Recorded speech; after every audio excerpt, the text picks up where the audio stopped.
Welcome to your session on Section 23, Subsection 2, Search for Drugs, under the Misuse of Drugs Act 1971. Brought to you by Solucious Equinox for Police Learning. My name is Phil Church and I shall be your session narrator.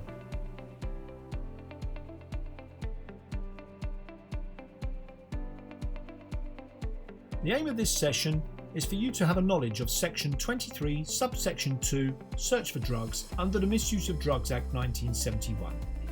And by the end of this session, you'll be able to understand why stop and searches are contentious, and understand suspicion and grounds for a search, and understand how the power is used.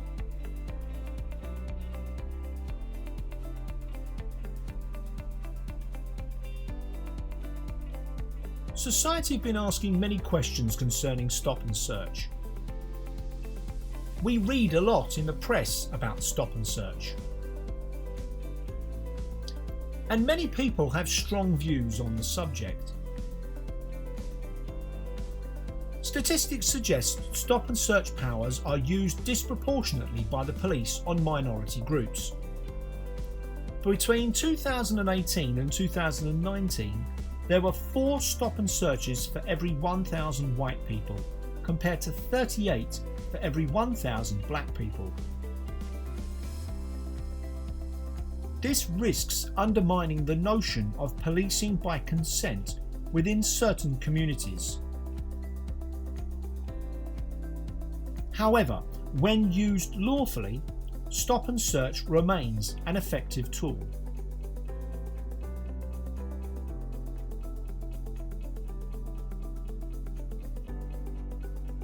There are a number of powers that the police have in England and Wales to search a person. When society talks about stop and search, it is generally referring to 2 powers in particular. Section 1 Stop and Searches and Section 23 Misuse of Drugs Act Searches. Both powers have been routinely reviewed in terms of the ways in which they are utilised to try and negate wider concerns in society and build trust in their use by the police.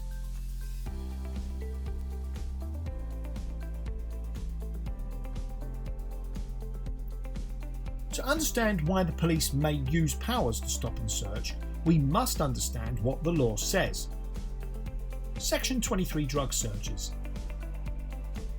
The first thing we need to understand is that Section 23 gives a police officer the powers to detain a person in order to search them.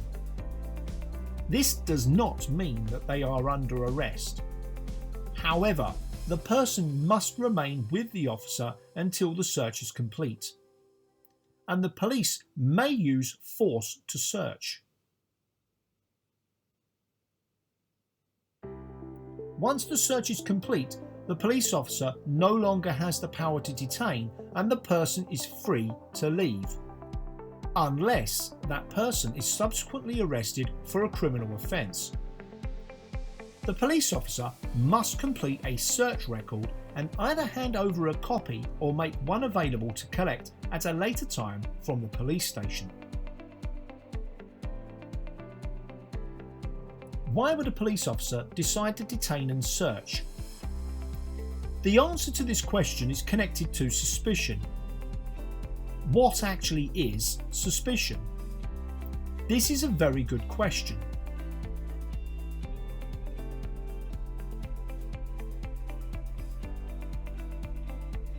Suspicion and grounds. The problem with suspicion is that it is subjective. This means that we all have a different view of what we think is suspicious behaviour, for instance. However, suspicion can never be based on race, the colour of someone's skin, religion, gender, age, sexual orientation, or any other personal characteristics.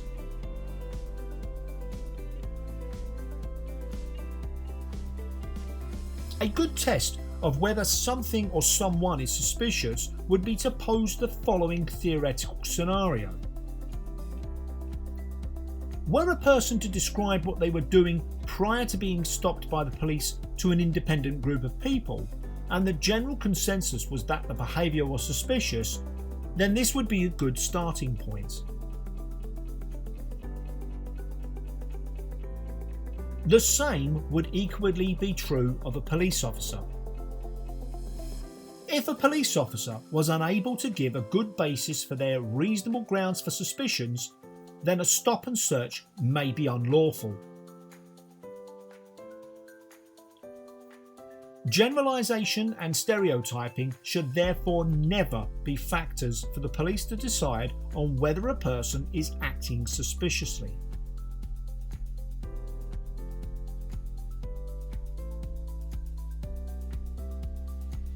Deciding on whether there are grounds to search. What the officer or a person has seen, heard, their actions, any conversations that have been heard or had, any knowledge about the situation the person's currently in, and smells.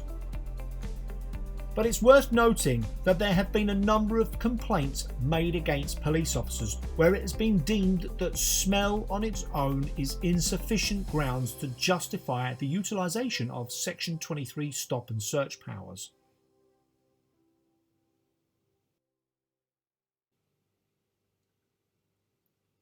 Voluntary searches. The police are not permitted to conduct voluntary searches on a person. The police therefore either have a power to search or they do not. However, this does not apply to sports grounds where searches may be a condition of entry. The search. Searches are intrusive and could cause embarrassment, so therefore every effort must be made by the police to minimise distress. Searches should be done out of sight where possible, and searches in view may only remove a jacket, outer garment or gloves. Any search that is required beyond those items must be conducted out of sight. A person may be searched by an officer of the opposite sex, but this must not go beyond the outer garments. A search may take place at the location of the stop or nearby. A police officer should communicate clearly what is taking place. When a police officer intends to search a person, they must give the following information. G. Grounds for stopping that person. O. Object of the search. What are they looking for? W. Warrant. Their warrant card must be shown if not in uniform, or if it's been requested. I. Identity, their warrant number and name.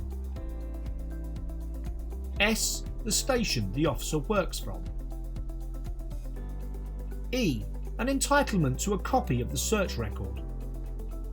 L. The legal power being used to search. Y. Explain to the person that they are being detained solely for the purposes of a search. These points are not optional, they must be given by the officer. And for identity, in cases involving suspected terrorists, an officer's warrant or collar number or police number may be given rather than their name.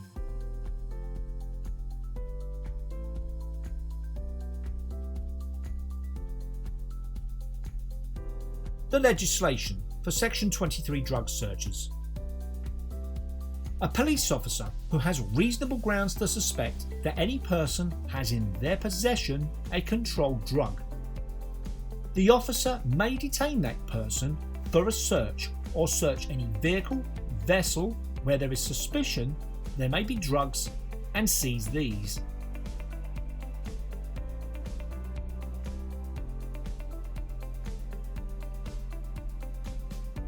Where can the police use these powers? Anywhere. public or private, including dwellings. If nothing is found by the constable and there are reasonable grounds for suspecting the person still has a controlled drug in their possession, this person may be taken to a police station for the purposes of a strip search.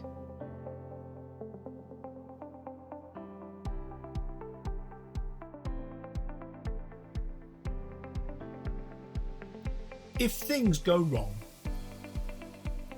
If a searched person feels the police have treated them unfairly or acted unlawfully, they are entitled to the officer's details. They are entitled to make a formal complaint. Complaints are made to the force in the first instance. If they remain unsatisfied, a further complaint can be made to the Independent Office for Police Conduct.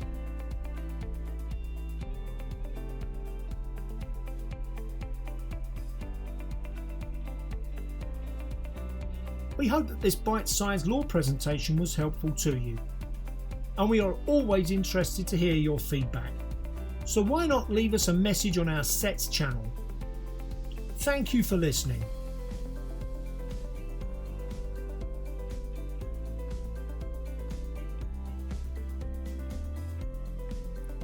Why not check out our mini points to prove videos for more police learning?